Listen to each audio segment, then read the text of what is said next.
வணக்கம். மாலை முரசு செய்திகளை விரிவாக பார்ப்பதற்கு முன் தலைப்புச் செய்திகள்.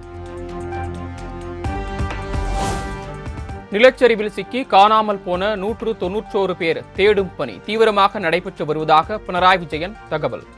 இதுவரை 144 பேரின் உடல் அடையாளம் காணப்பட்டுள்ளதாக பேட்டி.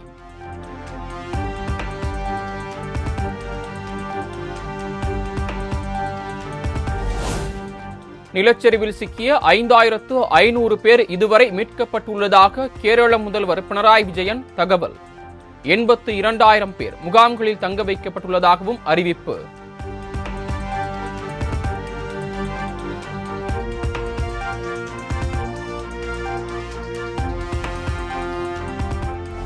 கேரளாவில் ஏற்பட்ட பயங்கர நிலச்சரிவில் சிக்கி பலியானோர் எண்ணிக்கை 200ஆக உயர்வு.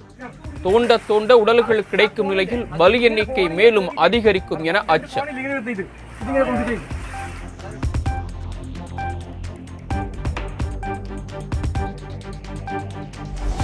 வயநாட்டில் ஏற்பட்ட நிலச்சரிவில் சிக்கி குன்னூரை சேர்ந்த ஒரே குடும்பத்தினர் 3 உயிரிழப்பு. நிலச்சரிவில் இதுவரை தமிழகத்தை சேர்ந்த 5 பேர் உயிரிழந்ததாக தகவல்.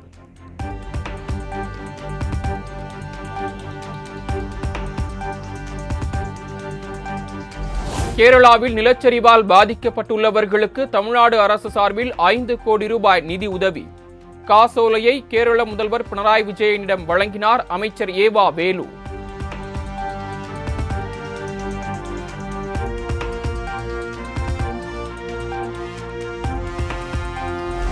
கேரள நிலச்சரிவு பாதிப்பை தொடர்ந்து நிதி உதவி வழங்க முதலமைச்சர் பினராயி விஜயன் வலியுறுத்தல். வங்கி கணக்கு விவரங்களையும் வெளியிட்டு கோரிக்கை.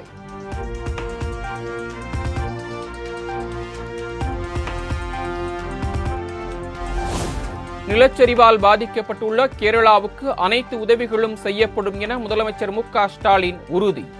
கேரள முதலமைச்சரிடம் பாதிப்பு குறித்து தொலைபேசி வாயிலாக கேட்டறிந்ததாகவும் பேட்டி. தமிழக அரசு சார்பில் முதலமைச்சர் நாடாளுமன்றத்தில் நிலச்சரிவு ஏற்படும் என கேரள அரசை மத்திய அரசு முன்கூட்டியே எச்சரித்தும் எந்த நடவடிக்கையும் எடுக்கவில்லை. மாநிலங்களவையில் எதிர்க்கட்சிகளின் குற்றச்சாட்டுகளுக்கு பதிலளித்து உள்துறை அமைச்சர் அமித்ஷா விளக்கம்.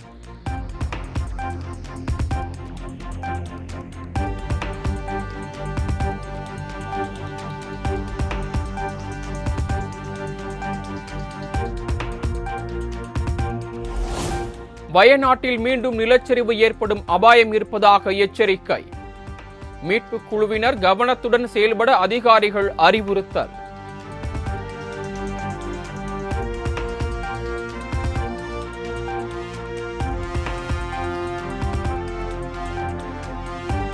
நிலச்சரிவால் உருக்குலைந்த வயநாடு சுற்றுவட்டார கிராமங்களில் 2வது நாளாக மீட்பு பணிகள் மும்முரம். முற்றிலும் துண்டிக்கப்பட்ட முண்டகையில் சிக்கியவர்களை மீட்கும் பணி தீவிரம்.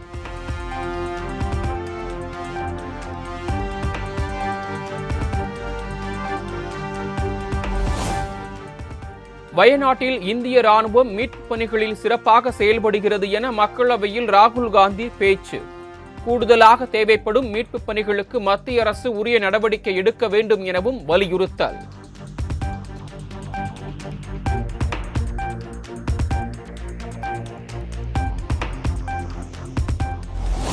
நிலச்சரிவால் பாதிக்கப்பட்டுள்ள கேரளாவுக்கு தமிழக காங்கிரஸ் சார்பில் 1 கோடி ரூபாய் நிதி உதவி. தமிழக காங்கிரஸ் கமிட்டி தலைவர் செல்வ பெருந்தகை அறிவிப்பு. நாடாளுமன்ற உறுப்பினர்கள், சட்டமன்ற உறுப்பினர்கள் நிதியும் நாங்கள் கொடுக்க இருக்கோம். முதல் கட்டமா 1 கோடி ரூபாய் தமிழ்நாடு காங்கிரஸ் கமிட்டி அறக்கட்டளையிலிருந்து கொடுக்கிறோம். தேங்க்யூ.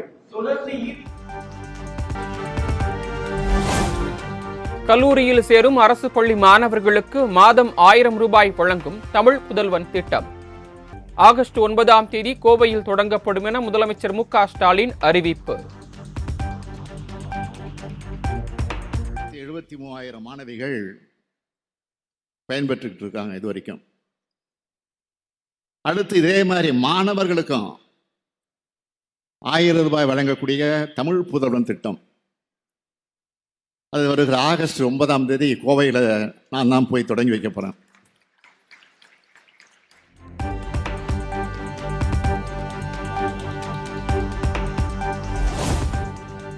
சாதி மதம் என எதுவுமே மாணவர்களின் கல்விக்கு தடையாக இருக்கக்கூடாது என முதலமைச்சர் மு.க. ஸ்டாலின் பேச்சு. இறைப்பணியோடு சேர்த்து கல்வி பணியையும் செய்து வருவதாக பெருமிதம். சாதி மதம் பொருளாதாரம் சமுதாய சூழல்னு இது எதுவுமே ஒருத்தரோட கல்விக்கு தடையாக இருக்கக்கூடாது. இதுதான் என்னுடைய எண்ணம்.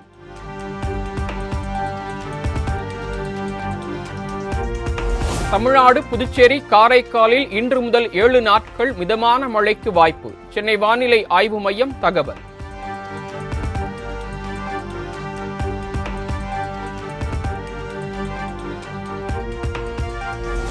வருமான வரி கணக்கு தாக்கல் செய்ய கூடுதல் அவகாசம் வழங்கியது வருமான வரித்துறை. ஆகஸ்ட் 31ஆம் தேதி வரை கணக்கு தாக்கல் செய்யலாம் என அறிவிப்பு.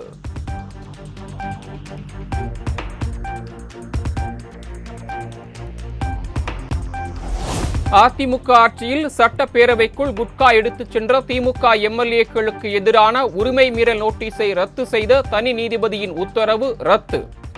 நோட்டீஸ் குறித்து மீண்டும் சபாநாயகர் விசாரிக்க வேண்டும் என சென்னை உயர்நீதிமன்ற 2 நீதிபதிகள் அமர்வு உத்தரவு.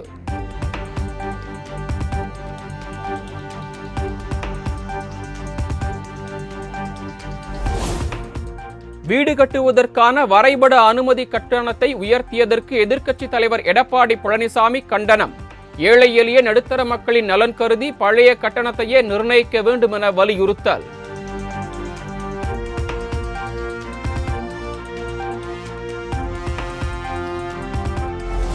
திமுக கூட்டணி தொடர்பாக கார்த்தி சிதம்பரம் EVKS இடையே முற்றிய பேச்சுவார்த்தை.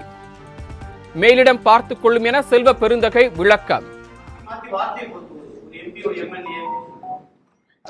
இதெல்லாம் எங்க அகில இந்திய தலைமை பார்த்துக் கொள்ளும்.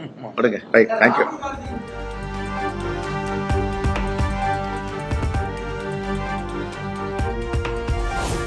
மயிலாடுதுறையில் மதமாற்றம் தடை சட்டத்தை கண்டித்து நடந்த பேரணியில் கலவரம் ஏற்பட்டது தொடர்பான வழக்கு நீதிமன்றத்தில் ஆஜராகாததால் விடுதலை சிறுத்தைகள் கட்சி தலைவர் திருமாவளவனுக்கு பிடிவாரண்ட் பிறப்பித்தது மயிலாடுதுறை நீதிமன்றம்.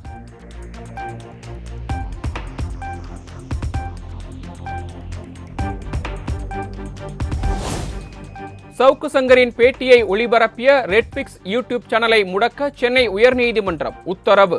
ரெட்பிக்ஸ் சேனலில் தலைமை நிர்வாகி ஃபெலிக்ஸ் ஜெரால்டுக்கு ஜாமீன் வழங்கி ஆணை.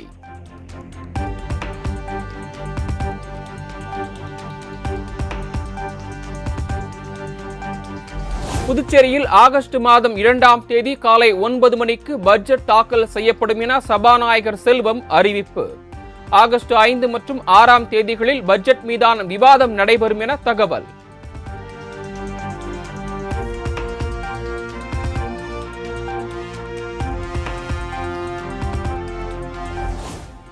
புதுச்சேரி இலாக்கா இல்லாத அமைச்சராக பணியாற்றி வந்த திருமுருகனுக்கு குடிமைப் பொருள் வழங்கல் துறை மற்றும் போக்குவரத்து துறை ஒதுக்கீடு. ஆதி திராவிடர் நலத்துறை, சிறுபான்மையினர் நலத்துறை மற்றும் தீயணைப்புத்துறை அமைச்சர் சாய் சரவணன் குமார் ஒதுக்கீடு.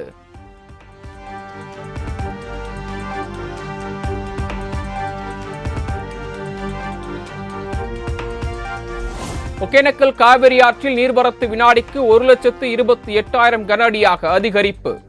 கரையோர பகுதி மக்களுக்கு பொதுப்பணித்துறை வெள்ள அபாய எச்சரிக்கை.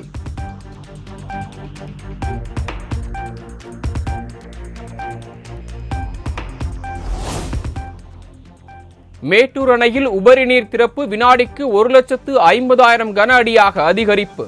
தாழ்வான பகுதிகளில் உள்ள மக்கள் பாதுகாப்பான இடத்திற்கு செல்லுமாறு அறிவுறுத்தல்.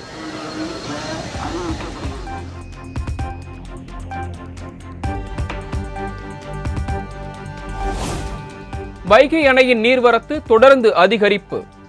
நீர்த்தேக்கத்திற்குள் பயிரிடப்பட்ட வெங்காய செடிகளை படகில் சென்று அவசரமாக அறுவடை செய்யும் விவசாயிகள்.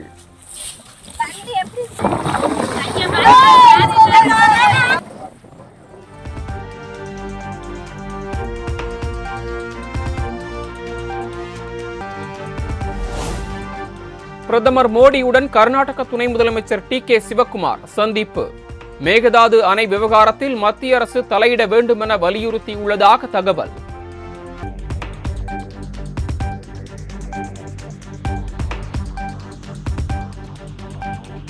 போலி சான்றிதழ் புகாரில் மகாராஷ்டிராவில் பணிநீக்கம் செய்யப்பட்ட பயிற்சி IAS அதிகாரி பூஜா கேட்கரின் தேர்ச்சி ரத்து. எதிர்காலத்தில் குடிமைப் பணிகள் தேர்வை எழுதுவதில் இருந்து நிரந்தர தடை விதிக்கவும் UPSC பரிந்துரை.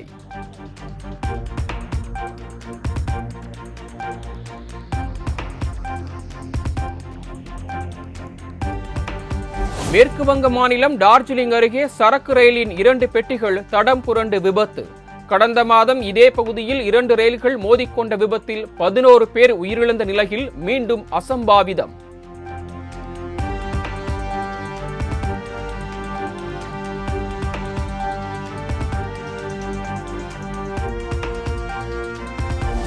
மத்திய அரசு பணியாளர் தேர்வாணைய தலைவராக IAS அதிகாரி பிரீத்தி சுதன் நியமனம்.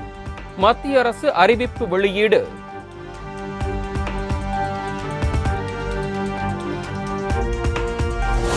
பாரிஸ் ஒலிம்பிக் டேபிள் டென்னிஸ் போட்டியில் இந்திய வீராங்கனை ஸ்ரீஜா அகுலா வெற்றி. சிங்கப்பூர் வீராங்கனையை வீழ்த்தி காலிறுதிச் சுற்றுக்கு முந்தைய சுற்றுக்கு தகுதி பெற்றார்.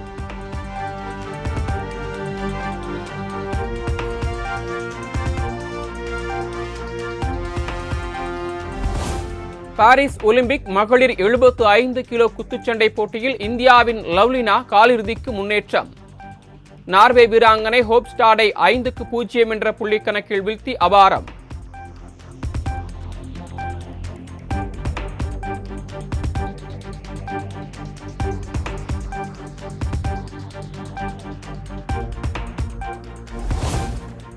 பாரிஸ் ஒலிம்பிக் வில்வித்தை போட்டியில் இந்தியாவின் தீபிகா குமாரி காலிறுதிக்கு முந்தைய சுற்றுக்கு தகுதி. 2வது சுற்றில் எஸ்டோனியா வீராங்கனையை 6-5 என்ற புள்ளி கணக்கில் வீழ்த்தினார்.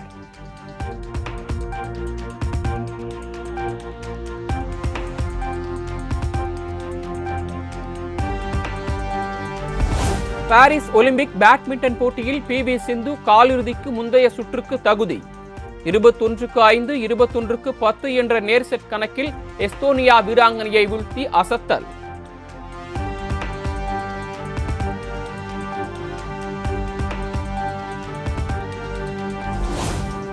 ஒலிம்பிக் பேட்மிண்டன் ஆடவர் ஒற்றையர் பிரிவில் நாக் அவுட் சுற்றுக்கு இந்திய வீரர் லக்ஷயா சென் முன்னேற்றம். இந்தோனேசியா வீரர் கிறிஸ்டியை வீழ்த்தி அபார வெற்றி.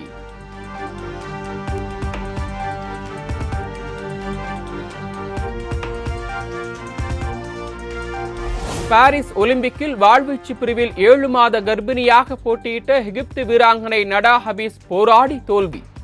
போட்டியில் தனது குழந்தையுடன் சேர்த்து 2 நபராக களத்தில் நின்றதாக இன்ஸ்டாகிராம் பக்கத்தில் நெகிழ்ச்சி பதிவு.